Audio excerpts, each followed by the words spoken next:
Now on the Nightcast, the man accused of shooting Officer Moore is being charged with murder, and now Prosecutor Curry talks about the death penalty. Then, police make 3 arrests after an attempted liquor store robbery leaves 1 teenage girl dead. Plus, as schools ask for more tax money, ABC7 investigates exactly what they're asking for and clears the misconceptions. And what landed actor Charlie Sheen back in the hospital. Now, in high definition, this is the ABC7 News Nightcast. Good evening, I'm Cameron Riddle, and we start the Nightcast tonight with the newly filed charges against Thomas Hardy, the man accused of shooting Officer David Moore. Hardy will face murder, robbery, and the possession of a firearm by a serious dangerous felon. He will appear in court tomorrow, but new at 11, we dig through the details of the newly released documents and the evidence that led to the new charges. According to the probable cause affidavit, people living in the 3400 block on North Temple Avenue were the first to report an officer down. The shooting was so close to North District headquarters where Officer Moore was stationed that another officer heard the shots that took his life. According to witnesses, 60-year-old Thomas Hardy knew he was headed back to jail, so he chambered around, stepped out in front of his car, and fired 7 times from a .38 caliber handgun that police say Hardy traded for a rock of cocaine at a crack party a day earlier. The 2 cars. It was between the 2 cars. Yes, sir. Detectives later found that Officer Moore's computer had one message indicating Hardy was driving a stolen car. But when Officer Moore stepped out of his car, it appears he was ambushed. He didn't even have time to defend himself. His weapon was still holstered. That is true.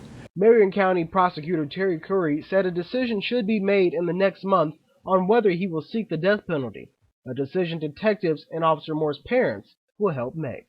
We'll be relentless in the investigation, the apprehension, and the prosecution of those individuals who threaten the lives of our police officers, who threaten our department, and threaten our community.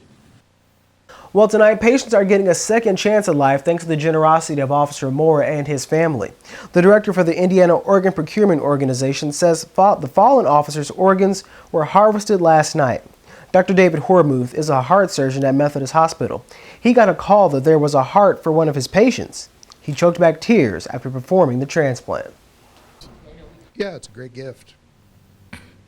It's emotional, people don't think about that at a time like this, and it was a very heroic effort and a very kind gesture to live on. Now, the patient is doing well, so well that Dr. Hormuth removed the breathing machine this morning. The agency that oversees organ donations has policies that protect the privacy of the donor and the recipient. Well, Officer Moore had a big impact on the department during his very brief career. His presence remains throughout the department as well as the city at large. That is evident as a steady stream of people who have left flowers, personal cards, and even their tears on his police cruisers that is parked outside North District headquarters. The police chief tells ABC7 News that his death, and more importantly, his life, had given the public a different way to view the police. I hope the community does realize that despite some of the negative things we've heard about in the last year, for example, this is what the men and women are doing every day. The police cruiser memorial will remain in place outside North District headquarters until David Moore's funeral. And stay with ABC7 News and theindychannel.com for continuing coverage of Officer Moore's death and the case against Thomas Hardy.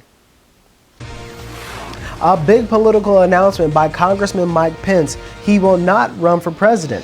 It is the breaking news this hour. He revealed his intentions in a letter to supporters earlier this evening, stating that he had learned to follow his heart and his heart was in Indiana.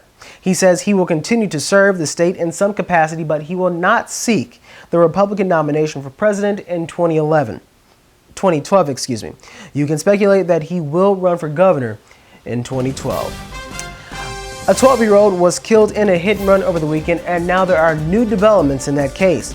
Plus, ABC7 digs into one school district's referendum with its potentially catastrophic problems.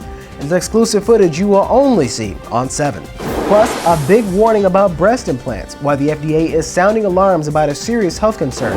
And it's the video that will make you cringe. See what happens when a rat takes over a New York City subway car.